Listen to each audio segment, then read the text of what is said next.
5.18 민주화 운동을 조롱했던 학생들이 광주일고와 5.18 민주묘지를 찾아 사과했습니다.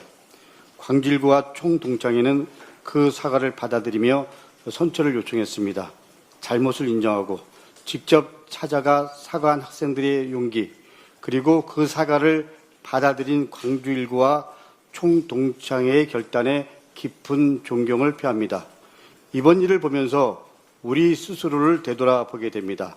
최근 우리 내부에서는 서로를 조롱하고 비하하고 사실을 왜곡하고 그래서 특정인을 공격하는 일들이 반복되고 있습니다.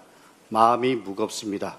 특히 12.3 계엄 해제 표결 당시의 상황을 두고 특정 당대표 후보를 향한 매우 악의적인 의혹을 제기하고 있습니다. 그것도 계속해서 어제도 그제도 똑같은 주장을 반복하고 있습니다. 이미 여러 차례 충분히 상황을 설명했음에도 사실 확인도 새로운 근거도 없이 말도 안 되는 의혹만 되풀이하고 있습니다. 아무런 공감도 못 얻고 있습니다. 여기 계신 언론 여러분들이 잘 알고 계실 겁니다. 최소한의 원칙, 최소한의 팩트, 최소한의 근거도 없이 이렇게 하는 것 얼마나 답답하면 어제 당사자가 직접 밝혔겠습니까? 마치 일부러 국회에 늦게 도착한 것처럼 말하는 것은 당사자에 대한 모욕이고 명백한 허위사실이고 그리고 명예훼손입니다. 참고로 저도 그날 국회 정문에서 본회의장까지 들어가는데 1시간 한 20, 30분 넘게 걸렸습니다. 상상도 못했습니다. 되묻겠습니다. 계엄 가능성을 가장 먼저 예측하고 경고했던 사람이 의도적으로 계엄 표결에 참석하지 않겠다고 믿을 국민이 얼마나 계시겠습니까? 그야말로 속아 웃을 일입니다. 아무리 상식이 없는 세상이라고 해도 보편적인 상식은 있습니다. 도저히 납득이 안 되는 주장입니다. 최고위에서 이런 말씀을 드리는 저도 참으로 참담한 마음입니다. 그러나 우리 안에서 더 큰 분열로 이어지는 것은 반드시 막아야 한다는 절박한 마음으로 말씀드립니다. 우리 내부에서 벌어지는 무차별한 이런 사실 왜곡, 악마화, 갈라치기, 내부 총질은 이미 도를 넘었습니다. 이제 그만하십시오. 잘못을 인정하고 직접 찾아가 사과한 학생들에게 배우십시오. 이재명 대통령께서는 지난 19일 기자회견에서 민주당을 향해 이렇게 말씀하셨습니다. 원수 싸우듯이 하지 마시라. 같은 진영이라고 하는 울타리 안에서 있는 사람들끼리 경쟁을 하는 게 아니라 전쟁을 했어야 되겠냐. 모욕하고 헐뜯고 없는 사실을 만들어서 공격하지 마시라. 합리적인 경쟁을 해야 한다. 있는 사실에 기초해서 경쟁하고 논쟁해야 한다. 대통령의 말씀 그대로입니다. 이번 전당대회는 서로를 쓰러뜨리는 전쟁이 아닙니다. 민주당의 미래와 이재명 정부의 성공을 위한 선의의 경쟁이어야 합니다. 우리는 경쟁자이기 전에 동지입니다. 전당대회가 끝나면 다시 하나가 되어야 합니다. 그래서 국민의 삶을 책임지는 민주당, 이재명 정부를 든든히 제대로 뒷받침하는 민주당, 그리고 대한민국의 미래를 치열하게 준비하는 민주당이 되어야 합니다. 실력과 비전으로 경쟁하고 그리고 품격으로 평가받는 전당대회가 되도록 힘을 모아주십시오. 절박한 마음으로 호소합니다. 이상입니다. 네, 다음으로 이성윤 최고위원의 발언이 있겠습니다. 늘 언급했듯이 검찰개혁은 민주당의 상징이자 깃발입니다. 최근 민주당과 정부 8.17 전당대회에 출마하시는 분들이 모두 검찰 보안수사권 폐지에도 찬성했습니다.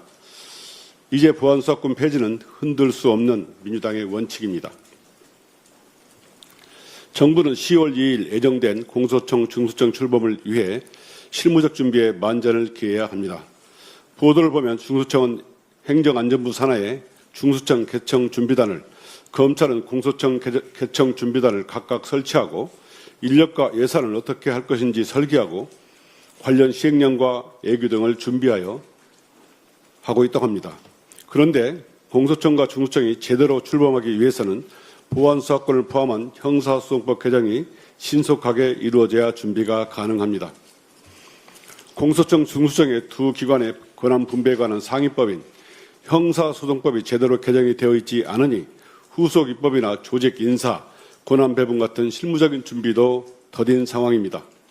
특히 검찰은 직접 수사를 전제로 하고 있던 인력을 진단하고 특활비 등 예산을 어떻게 할 것인지 신속하게 준비해야 합니다. 지금 준비를 마쳐도 늦은 감이 있는데 답답한 상황입니다. 공소청이 12월 2일에 자칫 준비가 안 된 상태에서 개문 발차하는 것 아니냐는 의문과 걱정이 끊임없이 제기되고 있습니다. 형소법 개정이 늦어지고 10월 2일 이후에도 공소청이 정상적으로 출범하지 못하거나 개문 발차하게 되면 형사사법 체계의 커다란 혼란은 물론 그 피해가 국민에게 돌아가게 됩니다. 이런 혼란이 발생할 경우 민주당의 검찰개혁 성과에도 큰 영향을 받는 것은 당연합니다. 공소청이 현행대로 수사권과 기소권을 가지고 계속 수사를 할 수도 있습니다. 그럴 경우 정치검찰과 수구 언론이 결탁하여 정치수사로 검찰개혁에 맞서고 반격을 하여 검찰개혁을 방해하는 상황이 올 수도 있습니다.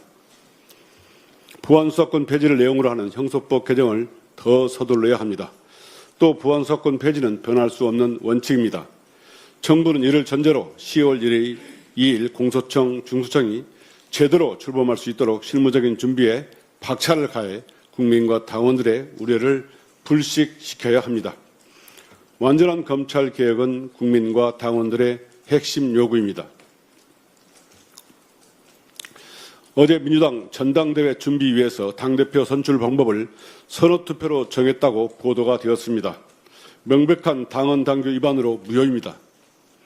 우리 당 당헌 25조는 당대표는 전당대회에서 선출하고 당규 66조는 과반수 투표자를 당대표 당선인으로 결정하도록 하면서 결선 투표 실시의 구체적인 방법을 전당대회 준비위에서 정하도록 위임하고 있습니다. 당규 48조 2조는 선거투표 방법을, 당규 48조의 3은 결선 투표의 방법을 따로 규정하고 있는 당규상 전혀 별개의 투표 방법입니다.